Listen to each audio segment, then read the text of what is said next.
Hi everybody. Today we want to talk about gophers and how you may have gotten a gopher problem in your yard and what you may want to do to take care of it. If you did the landscape of your property yourself, it's very easy to spend thousands of dollars, or if a contractor put your property together for you, landscaped it, all of the rock and plant features, it's easy to spend tens of thousands of dollars. If you have a gopher problem and you put your landscape together, you may think, let's go ahead and take care of the gopher problem yourself with anything you can buy from the store, chemicals, traps, flares, smoke bombs, and things of that nature. But you're gonna run into problems. Everybody does. Gophers are notoriously difficult to take care of. They're also just super persistent. So what we're seeing here today is, this is a feature installed in the backyard. This is disintegrated granite, which a lot of people use for borders and special things, say a cornhole strip or some feature they like in their yard. But what you'll notice here, this is dirt.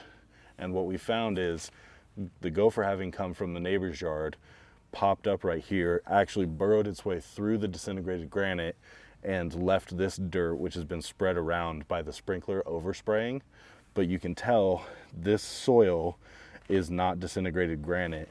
So the buildup here tells us not only the path that the gopher has taken in the property, but also different areas to track and find their tunnel system. So we've identified this gopher and where it entered the property.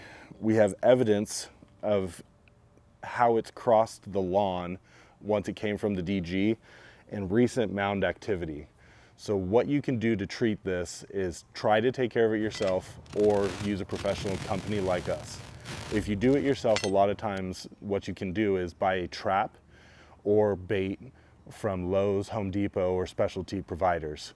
The problem that a lot of homeowners have when they try to do this work themselves is the gopher will push out the trap if you don't position it correctly. The same way that they're shoving dirt out to make more room and more tunnels to be able to find more food, if the trap is not deep or far enough or in the right position, as they're pushing dirt, they're going to push the trap out.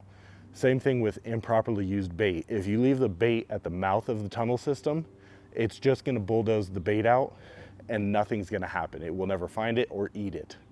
A lot of times what we do, you wanna find the tunnel system. We call it a run.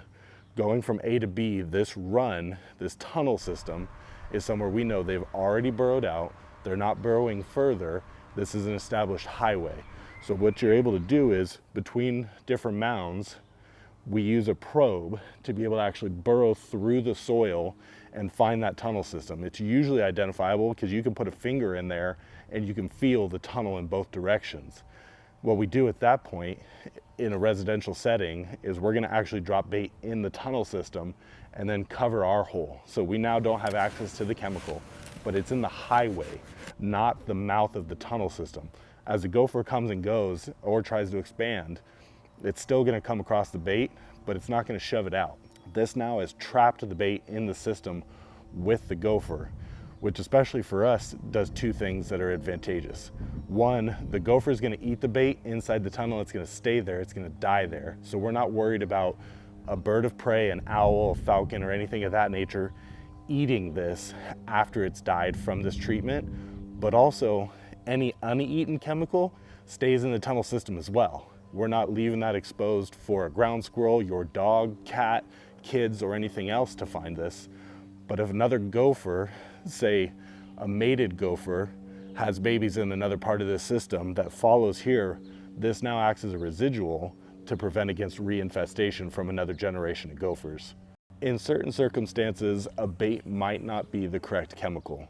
We do not use certain chemicals within a certain distance to homes and businesses, but large fields, or if you have acreage that you live on, it's going to be impossible to put enough bait in a multi-acre property to find that gopher or however many gophers might be in your entire acreage.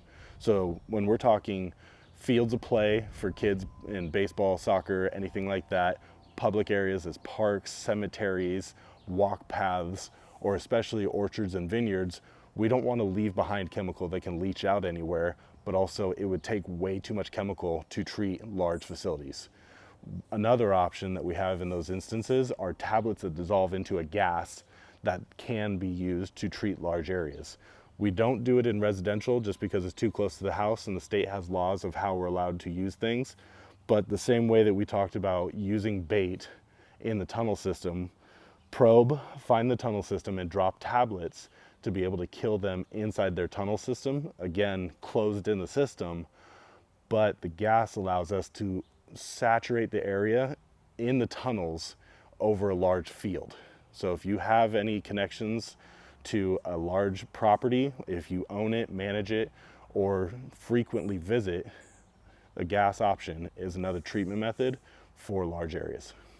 We've got a proven track record of taking care of gophers in a proper residential setting, as well as commercial vineyards and orchards. So if you need somebody with experience, we have the knowledge to be able to take care of your landscape and protect your investment.